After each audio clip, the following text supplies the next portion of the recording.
तर आपण बघूया पॅराग्राफ टॅग. तर पॅराग्राफ टॅग आतापर्यंत मी तुम्हाला बऱ्यापैकी सांगितलंय की पी ने आपण करत असतो. तर आता आपण तो प्रॅक्टिकली पाहणार आहोत. ठीक आहे.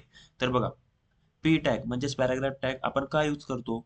The P tag is use to format text into distinct paragraphs. Each paragraph element is separated by automatically empty lines spaced above and below the content. Providing a clear visual separation, the tag must be closed with its corresponding /p. तर आपण जेव्हा web page बनवत असतो त्या टायमाला आपल्याला आपल्या web पेजमध्ये बरंच इन्फॉर्मेशनही शो करायची असते. तर तुम्हाला भविष्यात तुम्ही जर वेब डेव्हलपर झालात तर तुम्हाला बरेचसे क्लायंट भेटतील ज्यांना आपली वेबसाईट बनवायची असते बिझनेस पर्पजसाठी. तर तिथे त्यांना बरंचसं डिस्क्रिप्शन पण एक्सप्लेन करायचं असतं. तर त्या टायमाला आपण पॅराग्राफचा यूज करत असतो. तर पॅराग्राफचा ओपनिंग टॅग, त्यानंतर पॅराग्राफचा क्लोजिंग टॅग आणि या आतमध्ये आपण आपलं कॉन्टेंट देत असतो.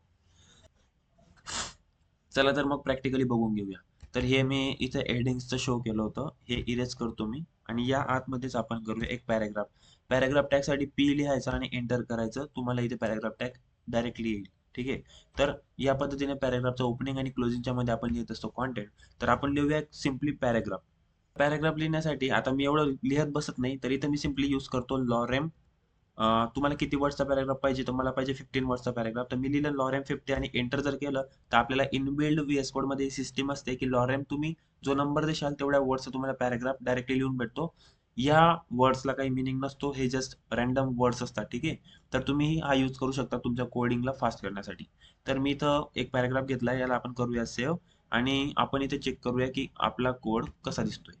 तर पॅराग्राफ जर तुम्ही ज्या वेबसाईटमध्ये देशाल जिथं पे टॅगचा यूज करशाल तर तुम्हाला ह्या प्रकारे इथं पॅराग्राफ बघायला भेटेल. तर पॅराग्राफ टॅगचा यूज तर नॉर्मली पॅराग्राफ देण्यासाठीच असतो. त्या आतमध्ये आपण बघूया की एक्स्ट्रा आपण काय देऊ शकतो. तर आपण शिकलो होतो ॲट्रिब्यूट्स. तर ॲट्रिब्यूट्स का दिले जातात, का नाही हे तुम्हाला मी सर्व सांगितलं असतं. किती प्रकारचे ॲट्रिब्यूट्स असतात तेही मी तुम्हाला सांगितलं होतं. तर ॲट्रिब्यूट्समध्ये आपण क्लासेस आणि आयडी काहीतरी बघितलं होतं, बरोबर? तर हे सिलेक्टर्स कशी यूज केले जातात हे आता आपण प्रॅक्टिकली पाहणार आहोत. तर आपण पॅराग्राफमध्ये आता आपण एक क्लास ॲट्रिब्यूट यूज करून बघूया आणि तो CSS स्टायलिंगमध्ये कशा प्रकारे यूज केला जातो हे पण आपण पाहूया. तर आपण इथे हा जो पॅराग्राफ घेतलेला आहे याला आपण सिम्पली एक ॲट्रिब्यूट देऊया क्लास आणि याला आपण क्लास या ॲट्रिब्यूटला आपण व्हॅल्यू देऊया पॅराग्राफ. ठीक आहे. पॅरा ही आपण क्लास देऊया त्याला. तर क्लास हे ॲट्रिब्यूटचं नाव आहे आणि पॅरा ही त्याची व्हॅल्यू आहे. ओके. तर आपण क्लास दिलेला आहे याला पॅरा आणि आपण येथे स्टायलिंग देऊया. आता स्टायलिंग द्यायची असेल तर आपण कुठल्या सेक्शनमध्ये जाऊ? ऑब्व्हियसली हेड सेक्शनमध्ये. तर आपण हेड सेक्शनमध्ये टायटल दिलं होतं. त्यानंतर आपण लगेचच स्टाईल टॅगचा यूज करू शकतो. स्टाईल टॅगचा यूज जर आपण केला तर या आतमध्ये आपण आता क्लास घेतलेला आहे, बरोबर?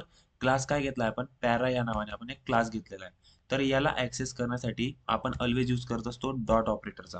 तर डॉट ऑपरेटर ऑलवेज यूज केला जातो क्लास घेण्यासाठी स्टाईलमध्ये. ठीक आहे. फिक्स करून ठेवा, कुठेतरी नोट करून ठेवा. जर आपण एखाद्या टॅगला क्लास दिला असेल तर क्लास हा सिलेक्टर यूज करण्यासाठी आपण CSS फाईलमध्ये किंवा स्टाईल टॅगमध्ये डॉट ऑपरेटरचा यूज करतो आणि त्यानंतर आपण लिहित असतो सिम्पली त्या क्लासचं नाव आणि त्या क्लासचं नाव लिहिल्यानंतर ओपनिंग कर्ली ब्रॅकेट आणि क्लोजिंग कर्ली ब्रॅकेट यूज करायचा आणि त्यानंतर एंटर करायचं.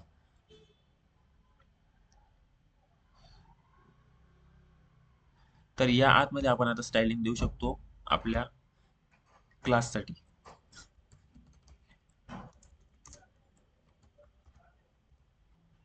तर तुम्ही पाहू शकता जसं मी इथे डॉट पॅरा म्हणजेच ह्या क्लासला सिलेक्ट करून इथे मी कलर रेड केला तसाच इकडे चेंज झालेला आहे आपला पॅराग्राफचा जो कलर आहे तो रेड झालेला आहे, राईट? त्यानंतर आपण काय करू शकतो? आपण याला बॅकग्राऊंड कलर देऊ शकतो. बॅकग्राऊंड कलर आपण कुठलाही घेऊ शकतो. मी येथे बॅकग्राऊंड कलर घेतो ॲज्युअर किंवा ब्लॅक घेतो मी. ठीक आहे. ब्लॅक जर आपण बॅकग्राऊंड कलर केला तर तुम्ही इकडे पाहू शकता इन्स्टंट चेंजेस होत आहेत. ते म्हणजेच बॅकग्राऊंड कलर ब्लॅक झालेला आहे. तर तुम्हाला आता नक्कीच कळले असेल की हा आपण सिलेक्टर्स का यूज करतो म्हणजेच ॲट्रिब्यूट्समध्ये क्लास आणि आयडी यांचा यूज आपण का करत असतो. तर या पद्धतीने आपण क्लास आणि आयडीचा यूज करतो आणि त्यांना स्टाईल्स प्रोव्हाइड करून आपण या प्रकारे आपल्या वेब पेजमध्ये चेंजेस करू शकतो.